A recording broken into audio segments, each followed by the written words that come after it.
जय मसीह की। परमेश्वर का धन्यवाद। एक बार फिर से हम परमेश्वर के वचन में आगे बढ़ सकें, एक दूसरे को उत्साहित कर सकें और एक दूसरे के लिए प्रार्थना कर सकें। प्रभु का धन्यवाद हो कि उसने हमें यह अवसर प्रदान किया है कि हम प्रार्थना में एक दूसरे के साथ उसकी पाक हुजूरी में आगे बढ़ सकें।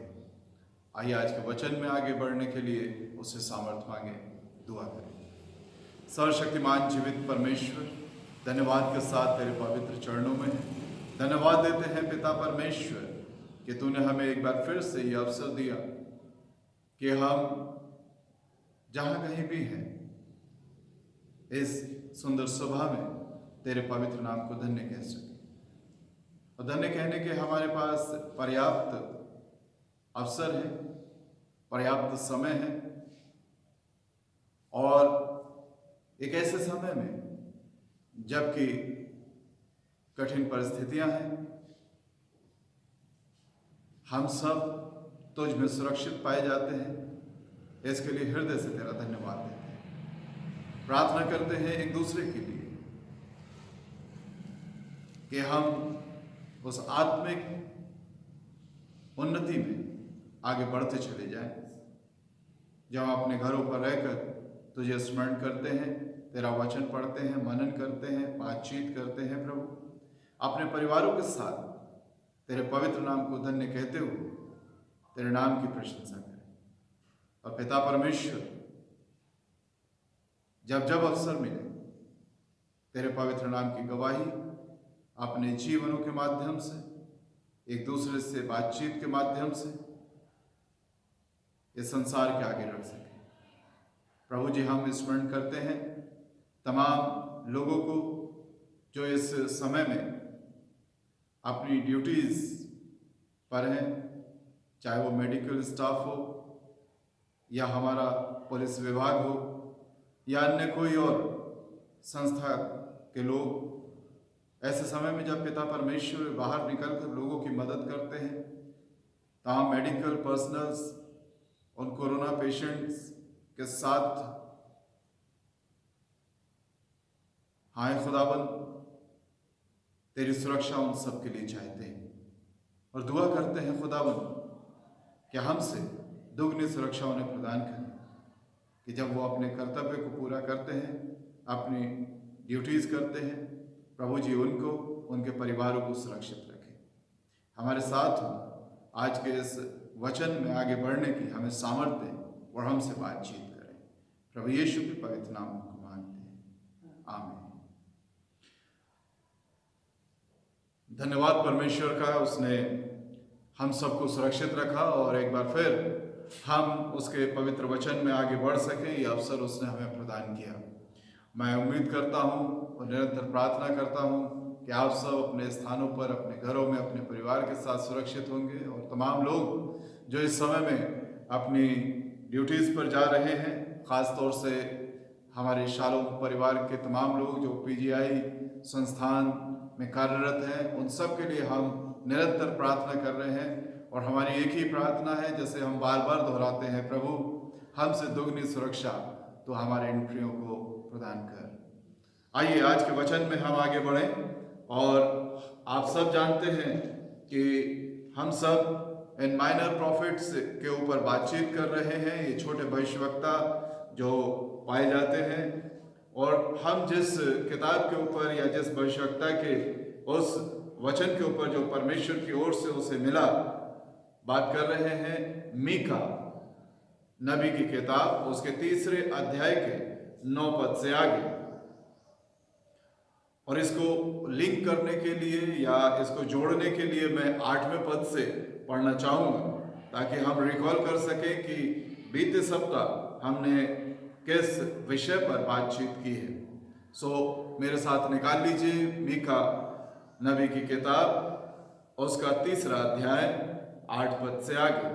यहाँ इस प्रकार से वर्णन है, परंतु मैं तो यहोवा की आत्मा से शक्ति, न्याय और पराक्रम पाकर परिपूर्ण हूँ कि मैं याकूब को उसका अपराध और इस्राएल को उसका पाप जता सकूं।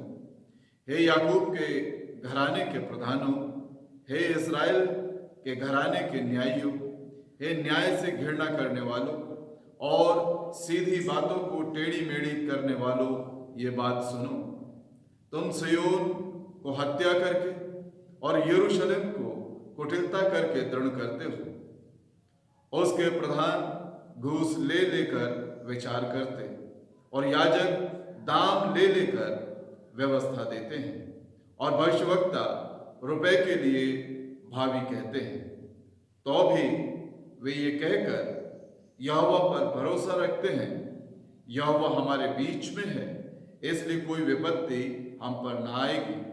इसलिए तुम्हारे कारण सिय्योन जोत कर खेत बनाया जाएगा और यरूशलेम खंडहरों का ढेर हो जाएगा, और जिस पर्वत पर भवन बना है वो वन के ऊंचे स्थान सा हो जाएगा। परमेश्वर अपने वचन के पढ़े और सुने जाने पर आशीष दे। हम सब ने बीते सप्ताह जिस विषय को लेकर बातचीत की, वो मीका इस बात को कहते हैं कि मैं तो यहोवा की आत्मा से शक्ति, न्याय और पराक्रम से परिपूर्ण हूं। I am filled with the power of the Spirit. वो उस आत्मा से, the Spirit of the Lord, परमेश्वर के उस आत्मा से परिपूर्ण है जो शक्ति की, न्याय की और पराक्रम की आत्मा है। और इसी के साथ साथ हमने एक और खास बात के ऊपर ध्यान दिया कि कैसे वो अपने आप को अपने समकालीन भविष्यवक्ताओं के साथ या उनके कामों के साथ या उनके तौर तरीकों के साथ नापता और तोलता है। ये बेहद जरूरी है कि जब हम किसी को या अपने आप को ये मान के चलते हैं कि हम परमेश्वर का काम कर रहे हैं, I am chosen for the work of the Lord, तो बहुत जरूरी हो जाता है that I must realise my call. मेरे को अपने उस बुलाहट को पहचानना, उसका मूल्यांकन करना बहुत जरूरी है। क्यों परमेश्वर ने मुझे चुना है और मैं किस आत्मा से प्रेरित होकर, किस आत्मा से ओतप्रोत होकर परमेश्वर के उस कार्य को कर रहा हूं। और यहां पर मीका ने उन तमाम बातों का जिक्र, जैसे हमने बीते समय में पाया कि वो शक्ति का आत्मा, वो न्याय का आत्मा, वो पराक्रम का आत्मा जब मेरे को और आपको प्रदान करता है, at the same time that spirit gives us manifesto. और मैनिफेस्टो क्या होता है, इसके विषय में हमने बातचीत की कि एक टास्क है, एक मिशन है, एक विजन है जो परमेश्वर उस पवित्र आत्मा के साथ मेरे को और आपको प्रदान करता है। और अगर हम अपने उस मिशन, विजन के साथ आगे नहीं बढ़ते हैं, उस एजेंडा के साथ आगे नहीं बढ़ते हैं, which is provided by the God, not made by me, be clear, हम स्पष्ट हो जाएं कि वो एजेंडा जो है, पवित्र आत्मा जब हमारे पास आता है तो वो ईश्वरीय आदेश के साथ आता है।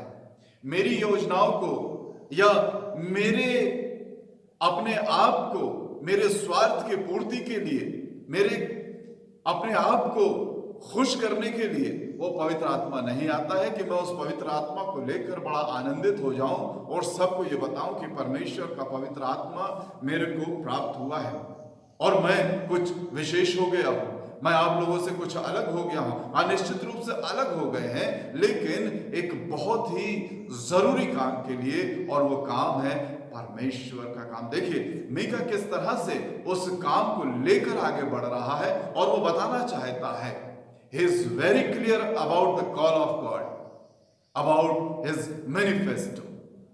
वो अपने आप को एक नियमित रूप से काम करने वाले लोगों के बीच में रखना नहीं चाहता।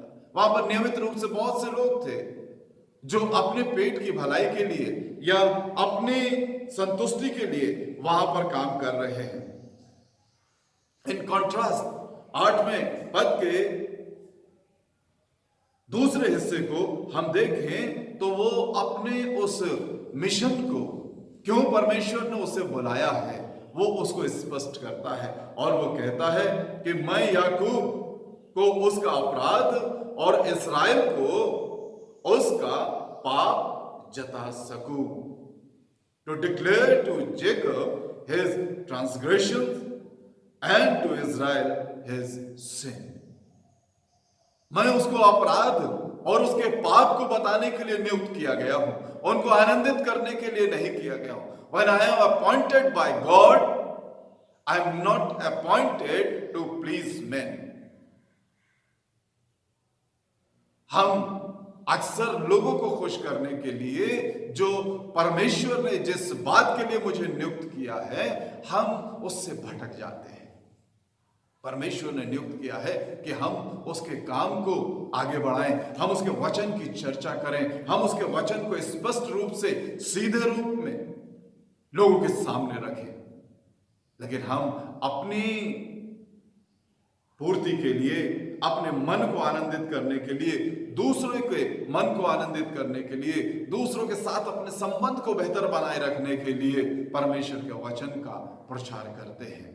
परमेश्वर मेरे से और आपसे जो चाहता है, जो कहता है, वो मीका की तरह मेरे और आपके साथ होना चाहिए। जब हम परमेश्वर के वचन को लेकर खड़े होते हैं, जब हम कहते हैं कि परमेश्वर ने मुझे चुना है, तो परमेश्वर ने मुझे इसलिए नहीं चुना है कि मैं इस संसार के सदृश या इस संसार के तरीके से काम करूं, लेकिन एक विशिष्ट तरीके से, एक विशेष रूप में न सिर्फ प्रचार करूं बल्कि अपने जीवन को भी जीने पाऊं। और वो कहता है कि मैं उसके पाप को जताने के लिए, छिपाने के लिए नहीं, ढांपने के लिए नहीं, उसको कवर अप करने के लिए नहीं, तमाम तरह के एक्सक्यूजेस उन्हें प्रोवाइड करने के लिए नहीं चुना गया हूं, बल्कि इसलिए कि मैं स्पष्ट करा सकूं कि उन्होंने क्या गलत किया है। और मीका अपने उस अपॉइंटमेंट को बेहतर तरीके से लोगों के सामने रखना चाहता है और यह बताना चाहता है to the heads of Jacob, heads of Israel, वो जो प्रधान है याकूब के घराने के, वो जो प्रधान है इज़राइल के, उनको जो टेढ़ी मेढ़ी बात कर देते हैं और कहते ये हैं कि परमेश्वर की ओर से हम तक ये बात पहुंची है। देखिए 5वें वचन के साथ हम इसको और स्पष्ट रूप से जानने पाएंगे क्यों मीका कह रहा है कि मैं स्पष्ट रूप से इस बात को कहने आया हूं, क्योंकि मीका जानता है कि परमेश्वर के वचन को लेकर लोग किस तरह से ट्विस्ट करते हैं उसको और अपने स्वार्थ सिद्धि के लिए कैसे लोगों के बीच में उसे रखते हैं। 5वां पद कहता है मीका 3 का, यहोवा का ये वचन है कि जो भविष्यवक्ता मेरी प्रजा को भटका देते हैं और जब उन्हें खाने को मिलता है तब शांति शांति पुकारते हैं। जब खाने को मिलता है, जब उनकी स्वार्थ की पूर्ति होती है, जब उनका स्वार्थ सिद्ध हो रहा होता है, तो एक कठिन समय में भी वे लोगों से कहते हैं कि सब कुछ ठीक है, कुछ गलत नहीं हो रहा है, सब शांति चल रही है। परंतु मीका बताना चाहता है कि किस तरह से उन्होंने अपने घरों को तैयार किया है, किस तरह से उन्होंने अपने व्यवसाय को तैयार किया है, किस तरह से अपने व्यापार को बढ़ाया है, किस तरह से उस नगर, उस सिय्योन को, उस यरूशलेम को खड़ा किया है। और वो बताना चाहता है कि उनकी बुनियादी जो बातें हैं वो परमेश्वर की बातों से कितना अलग है, कितना दूर परमेश्वर से उन्हें लेकर जाती हैं। और यहां जो वो कहता है, हे न्याय से घृणा करने वालों और सब सीधी बातों को टेढ़ी मेढ़ी करने वालों, ये बात सुनो। और इसको हिब्रू में उसने कहा है यासर। यासर का मतलब होता है बात जो मुझ तक आई है, जो बिल्कुल स्ट्रेट है, जो बिल्कुल जस्ट है, जो बिल्कुल राइट है, वो बात मैं तुमसे कहने जा रहा हूं। यासर परमेश्वर का जो वचन मुझ तक जैसा पहुंचा है, उसे बिना किसी मिलावट के मैं तुम्हारे सामने रखता हूं, क्योंकि मैं तुम्हारे पैसों के लिए नहीं, लेकिन परमेश्वर की आज्ञा के लिए, उसकी आज्ञा को पूरा करने के लिए तुम्हारे बीच में नियुक्त किया गया। और इसलिए वो और स्पष्ट होकर लोगों के सामने इस बात को रखना चाहता है।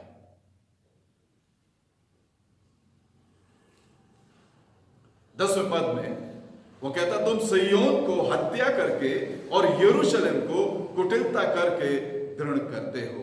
तुम सिय्योन को हत्या करके, सिय्योन, ज़ायोन एंड जेरूशलेम सिनोनिम्स, एक दूसरे को परिपूर्णता प्रदान करते हैं। या सिय्योन कह लें, यरूशलेम कह लें, जेरूशलेम कह लें, ज़ायोन कह लें, वो एक दूसरे के बिना अधूरे हैं, क्योंकि जो यरूशलेम है वो सिय्योन पर्वत के ऊपर बसा हुआ है। ये ना सिर्फ एक नगर है, लेकिन एक प्रमुख बात यहां पर पाई जाती है। और वो प्रमुख बात जो है वो ये है कि ये उनके आस्था का केंद्र है, क्योंकि इसी यरूशलेम में परमेश्वर का भवन पाया जाता है। ये उनका राजनीतिक और सामाजिक केंद्र है, क्योंकि यहीं पर राजा दाऊद ने अपने महल को स्थापित किया है। तो दोनों बातों में, चाहे वो आत्मिक रूप से हो, धार्मिक रूप से हो, या राजनीतिक रूप से हो, सामाजिक रूप से हो, उनके लिए बड़ी प्रमुख ये स्थान बन जाता है, जैसे वो सिय्योन या यरूशलेम कहते हैं। वो एक दूसरे को के साथ बेतरह जुड़े हुए हैं। और ये जो इतना खास है, इतनी प्रमुख स्थान उनके जीवनों में रखता है, उस स्थान को इन्होंने किस तरह से दृढ़ कर रहे हैं, किस तरह से उसको बना रहे हैं, या किस तौर तरीके से वहां पर ये रह रहे हैं, ये मीका उन्हें जताना चाहता है। और पहली बात वो जो उनके बीच में रखना चाहता है, वो कहता है, इसे तुमने हत्या करके और कुटिलता करके दृढ़ किया है। अपने व्यापार को, अपने घरों को उन्होंने गरीबों के ऊपर, उनके ऊपर अत्याचार करते हुए उसे स्थापित किया है। परमेश्वर का वचन जब हम देखते हैं, और जब इस बनी नौ इस्राएल को, यानी कि इस इस्राएली जाति को परमेश्वर उस मिस्र से निकाल कर लाया था, वो बार बार उन्हें एक बात कहता रहा है कि तुम दरिद्रों पर, तुम परदेशियों पर, तुम अनाथों पर, तुम विधवाओं पर दया करना, क्योंकि तुम्हारे ऊपर भी दया की गई है। वो निरंतर इस शिक्षा को अपने लोगों के माध्यम से, अपनी व्यवस्था के माध्यम से इन तक पहुंचाता गया। लेकिन मीका के समय तक 730 बीसी के आसपास, यानी कि एक लंबा समय निकल जाने के बाद, या हम ये कहें कि हर समय में मनुष्य ने अपनी ही इच्छा की पूर्ति की है, बजाय ये जानने के कि परमेश्वर उनसे क्या चाहता। परमेश्वर तो चाहता है, व्यवस्था विवरण 15वें अध्याय के 7वें पद से आगे वो बड़े स्पष्ट रूप से बातचीत करता है और कहता है, जो देश तेरा परमेश्वर यहोवा तुझे देता है, उसके किसी फाटक के भीतर यदि तेरे भाइयों में से कोई तेरे पास दरिद्र हो, तो अपने उस दरिद्र भाई के लिए ना तो अपने हृदय को कठोर करना और ना अपनी मुट्ठी को कड़ा करना, अपनी मुट्ठी भी कड़ी मत करना। यानी कि जब तू उसे देता है तो बड़ी उदारता के साथ दे। जिस वस्तु की घटी उसको हो, उसकी जितनी आवश्यकता हो उतना अवश्य अपना हाथ ढीला करके उसको उधार देना। आज सारा का सारा संसार एक ऐसे समय पर है, या यूं कहें कि समय जैसे रुक सा गया है। हर चीज अपनी जगह पर खड़ी सी ठहरी सी मालूम देती है, लेकिन एक बात है जो निरंतर चिंता का सबब बनी हुई है। बीमारी वो कोरोना वायरस अपनी जगह है, लेकिन एक और बात है जो बड़ी चिंता का सबब बनी हुई है, और वो चिंता का सबब ये है कि वे गरीब जो रोज मेहनत करते थे, परिश्रम करते थे, मजदूरी करते थे, आज उनके पास भोजन की बेतरह कमी पाई जाती है। लाखों लोग, लाखों परिवार आज उस भुखमरी के स्थिति में पाए जाते हैं। और ऐसे समय में जबकि बहुत से लोग अपने पास से इन लोगों की मदद करना चाहते हैं, कर रहे हैं, इन्हीं में बहुत से लोग ऐसे भी हैं जो निरंतर अपने आप को और ज्यादा मजबूत करना चाहते हैं। वो इन गरीबों के मुंह के निवाले को अपने खलिहानों में रोक कर रखना चाहते हैं। जो जिम्मेदारियां उन्हें दी गई हैं, जो गवर्नमेंट की तरफ से नियुक्त हैं, ऐसे बहुत से लोग हैं जो अभी भी वो उदारता, वो कोमल हृदय अपने अंदर पैदा नहीं कर पाए, जिनके हृदय में अभी भी दया नहीं उपजी। मैं नहीं समझ पा रहा हूं कि एक ऐसे समय में जबकि हर तरफ कोहराम है, हर तरफ मौत है, हर तरफ लोग परेशान हैं, हर तरफ एक रोना, एक विलाप सुनाई देता है, ऐसे समय में भी कोई व्यक्ति कैसे इतना कठोर हो सकता है कि जो जरूरत उन गरीबों तक पहुंचनी चाहिए उसे अपने खलिहानों में, अपने भंडारों में वो बंद करके रखना चाहता है। यही स्थिति मीका को परमेश्वर दिखा रहा है कि यरूशलेम जो इतना दृढ़ और इतना बेहतर दिखाई दे रहा है, जहां पर इतने ऊंचे ऊंचे भवन बने हुए हैं, जरा उनकी नींव में झांक कर देख। और उन्हें भी दिखा। पहले परमेश्वर मीका को दिखाता है कि कहां पर क्या कमी पाई जाती है, और मीका से कहता है, देख जो कमियां मैंने तुझे बताई हैं उन्हें छिपाना मत, उन्हें इधर उधर की बातें करके, टेढ़ी मेढ़ी करके उनके बीच में रखना मत। जैसा मैं तुझसे कहता हूं वैसा ही उसे उनके बीच में तुझे रखना है। और वो बिल्कुल उसी तरह से लोगों से बातचीत करते हुए उस बात को रख देता, और उन्हें चेताता भी है कि तुम जो टेढ़ी मेढ़ी बात करने वाले हो, मैं तुम्हारे बीच में परमेश्वर के सीधे और स्पष्ट वचन को लेकर आया हूं। और ये जो हिस्सा व्यवस्था विवरण का मैंने और आपने देखा, एक दास्तान यहां पर हमें दिखाई देती है कि परमेश्वर कैसे चाहता है कि वो न्याय जो वो करना चाहता है उनके बीच में पूरा हो। 17वें अध्याय के व्यवस्था विवरण के 9 से आगे कुछ इस तरह से है, लेवीय याजकों के पास और उन दिनों के न्यायियों के पास जाकर पूछताछ करना कि वे तुमको न्याय की बातें बतलाएं, और न्याय की जैसी बात उस स्थान के लोग जो यहोवा के लोग तुझे बता दे उसी के अनुसार करना, और जो व्यवस्था वे तुझे दें उन्हीं के अनुसार चलने में चौकसी करना। जो व्यवस्था वे तुझे बताएं, वे याजक जिन्हें नियुक्त किया गया है, जिस तरह से वो तुझसे कहते हैं वो बात तू उनके साथ उनके बीच में रखना। वे लोग तेरे पास आएंगे, उन्हें करने की तुम चौकसी करना। यह परमेश्वर का वचन उनसे कहना चाहता है। एक और बात जो वो यहां पर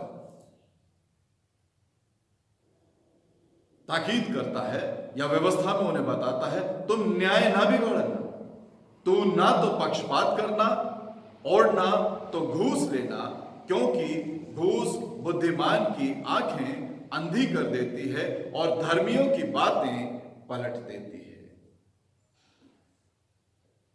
दोनों बातें कही। न्याय सही से होना चाहिए, उसमें कोई मिलावट नहीं होनी चाहिए। जो याजक है, जो प्रधान है, वह बिना घूस लिए हुए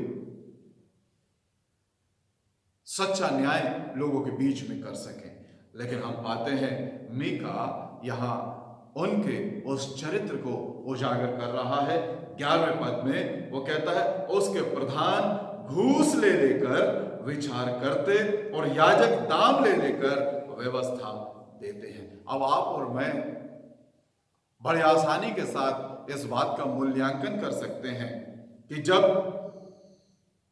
किसी बात का विचार घूस लेकर किया जाए, जब व्यवस्था दाम लेकर लोगों के बीच में रखी जाए, तो वो किस तरह का विचार होगा, किस तरह का न्याय होगा और किस तरह की वो व्यवस्था होगी। बहुत कठिन नहीं है इस बात को समझना या किसी दूसरे को समझाना। जो हमारे समाज में चल रहा है, जो हमारे बीच में होता रहता है, जो मैं और आप निरंतर करते रहते हैं।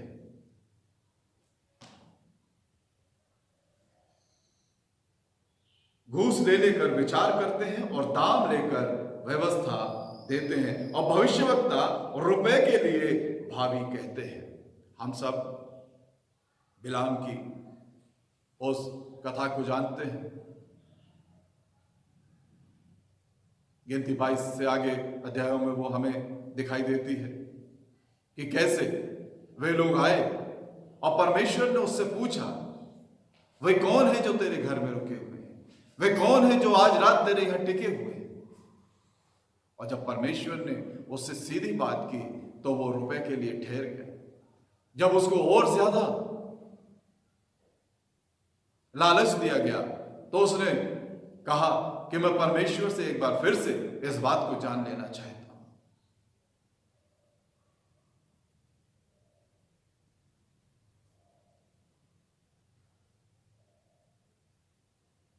और उस दाम के लिए परमेश्वर के वचन को तोड़ा मरोड़ा गया, उसको ट्विस्ट किया गया, उसको अपने शब्द दिए गए, उसको अपने तरीके से अनुवाद किया गया, उसका वर्णन लोगों के बीच में अपने तरीके से करने लगे। और लिखा है, दाम लेकर व्यवस्था देते हैं, घूस ले लेकर विचार करते हैं और रुपए लेकर भावी कहते हैं। जैसे हम बहुत अच्छे से समझते हैं, पैसा फेंको, तमाशा देखो, पे फॉर प्ले।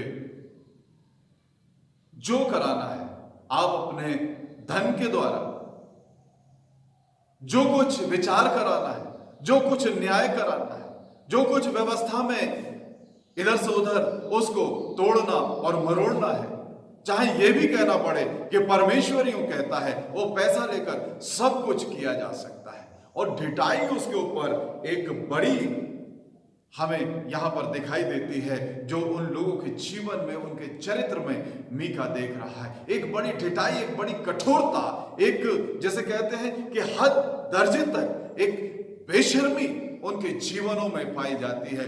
क्योंकि मीका कहते हैं, तो भी वे ये कहकर यहोवा पर भरोसा रखते हैं कि यहोवा हमारे बीच में है, इसलिए कोई विपत्ति हम पर ना आएगी। ये इसलिए कहने पाते हैं इस बात को क्योंकि वे उस समाज में एक ऊंचा स्थान रखते हैं।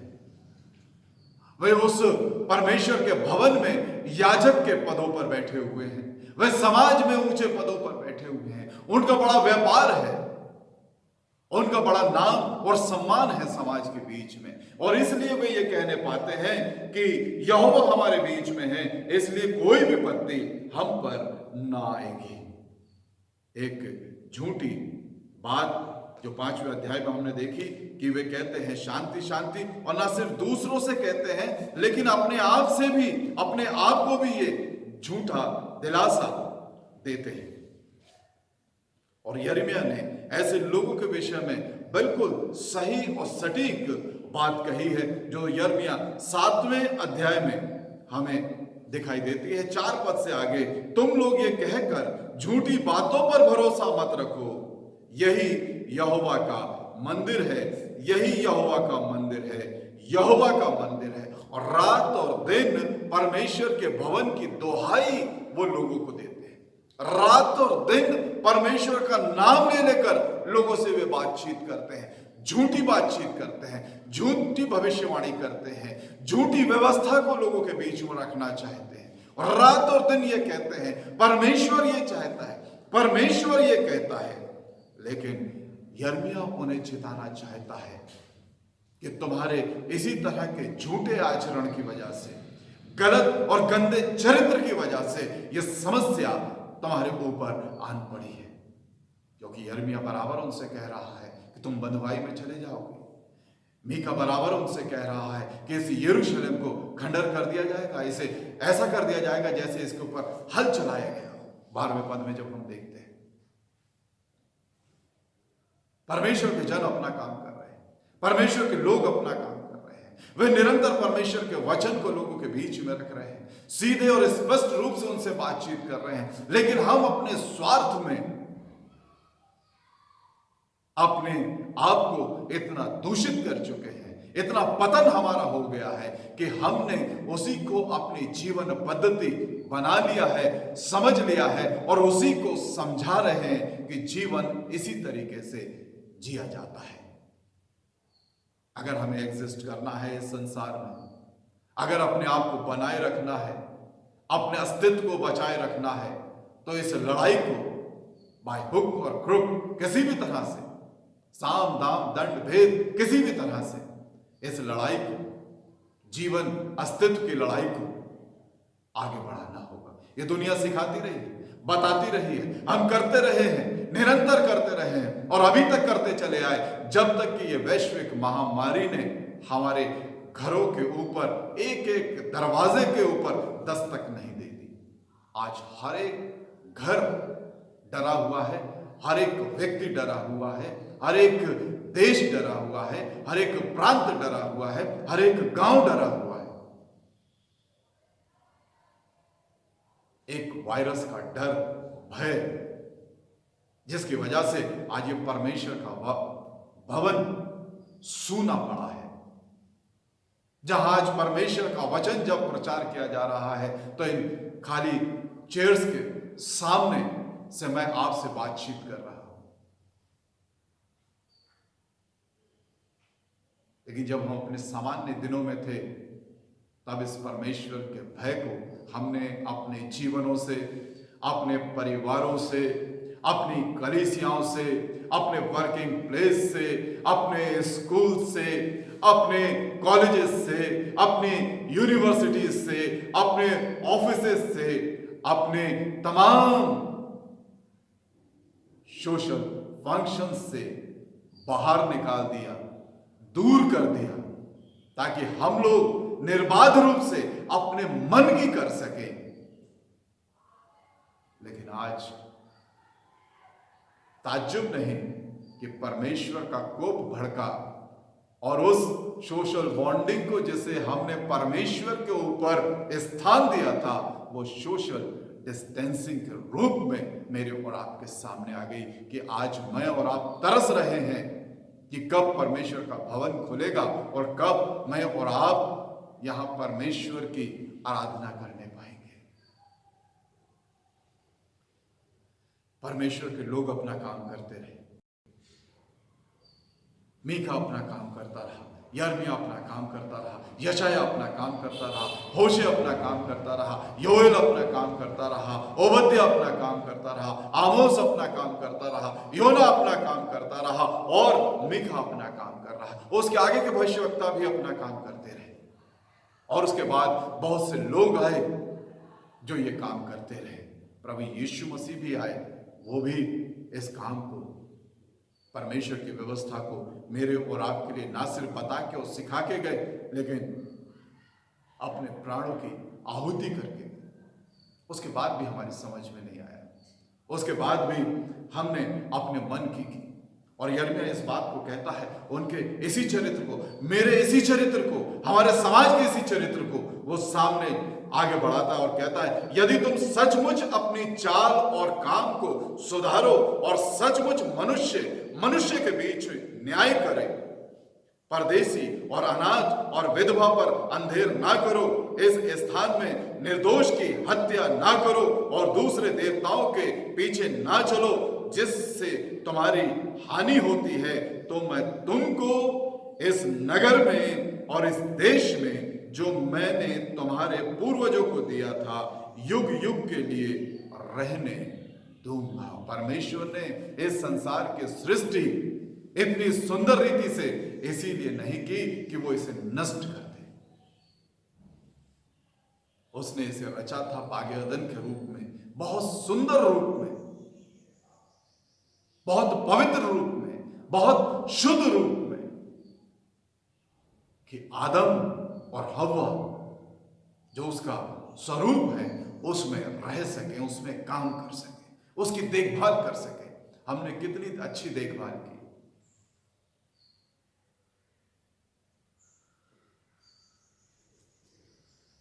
इस पैंडेमिक टाइम में, इस वैश्विक महामारी के समय में सिर्फ एक प्राणी भीतर गया,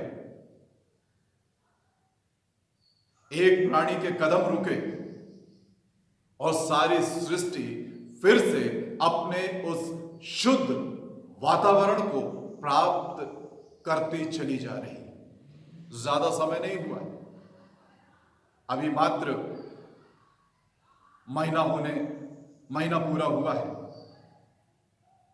24 तारीख,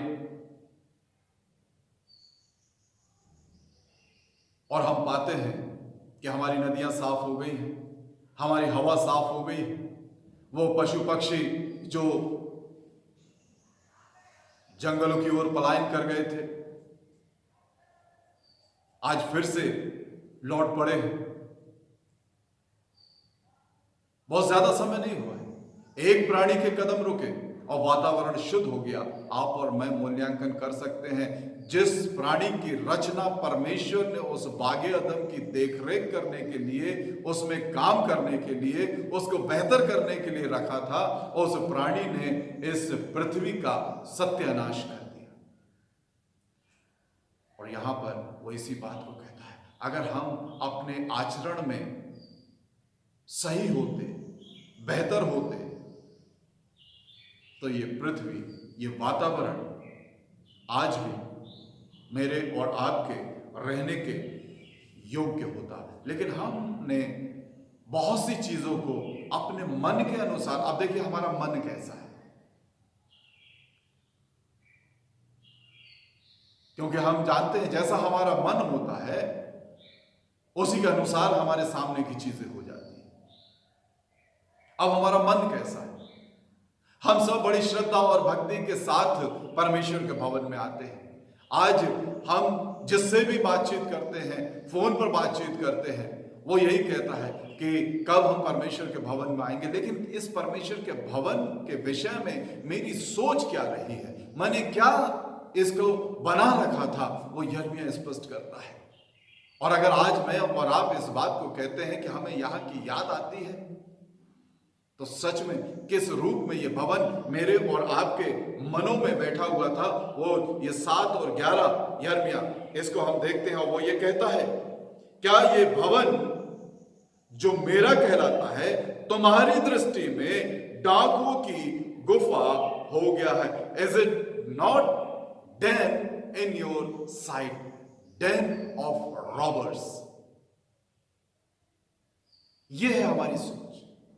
हमारी दृष्टि में परमेश्वर के भवन भी डाकुओं की गुफा के रूप में हो गए थे। बहुत सा व्यापार, बहुत सी बातें, बहुत सी राजनीति, बहुत से षड्यंत्र परमेश्वर के भवन में उसके लोगों के द्वारा रचे गए। लेकिन आज सुबह मैं यही विचार कर रहा था, ये परमेश्वर ने हमें यहां से निकालकर अपने भवन को भी पवित्र कर दिया है। अगर ऐसा है तो मेरे और आपके लिए बहुत शर्मनाक बात है, बहुत शर्मनाक। मनुष्य के पांव रुके, नदियां शुद्ध जल से भर गई। मनुष्य के पांव रुके तो वे चिड़ियां जो शहर छोड़कर उन जंगलों की ओर चली गई थी, वो फिर लौट आई। उन चिड़ियों की चहचहाट आज हम सुनने पा रहे हैं। जिस तरह से ये वातावरण शुद्ध होता चला जा रहा है एक प्राणी के रुकने से, मैं ये विचार कर रहा था, क्या परमेश्वर भी अपने भवन को शुद्ध तो नहीं कर रहा है कि हमारे कदम परमेश्वर के भवन में जितना अधिक समय तक ना पड़े, ये उतने अधिक समय तक शुद्ध रहेगा, पवित्र रहेगा। विचार करें, क्योंकि हमारे अपने कारणों से ये यरूशलेम 12वें पद में कहता है, इसलिए तुम्हारे कारण सिय्योन जोत कर खेत बनाया जाएगा और यरूशलेम खंडहरों का ढेर हो जाएगा, और जिस पर्वत पर भवन बना है वो वन के ऊंचे स्थान सा हो जाएगा। मेरे कारण, अगर मेरे कारण परमेश्वर का ये भवन अशुद्ध होता था तो बेहतर है कि मैं बाहर रहूं इस भवन से, और जब लौटूं तो सच्चे पश्चाताप और शुद्ध मन के साथ कि परमेश्वर के इस भवन में सिर्फ और सिर्फ उसकी स्तुति हो, उसकी प्रशंसा हो, उसकी बात हो, उसका प्रचार हो, उसकी चर्चा। क्या तैयार है? अगर तैयार है तो मेरे साथ इस प्रार्थना में चलें कि हम उस पश्चाताप की प्रार्थना को करें और एक बार फिर से उससे कहें, हे परमेश्वर, मेरे अंदर फिर से उस पवित्र आत्मा को भेज, मेरा शुद्धिकरण कर, ताकि मैं तेरे भवन में आकर तेरी आराधना करने पाऊं। दुआ करें। सर्वशक्तिमान जीवित परमेश्वर प्रभु जी, तेरा वचन निरंतर हमारी अगुवाई करता है, निरंतर हमसे बातचीत करता है, बार बार हमें चेताता है।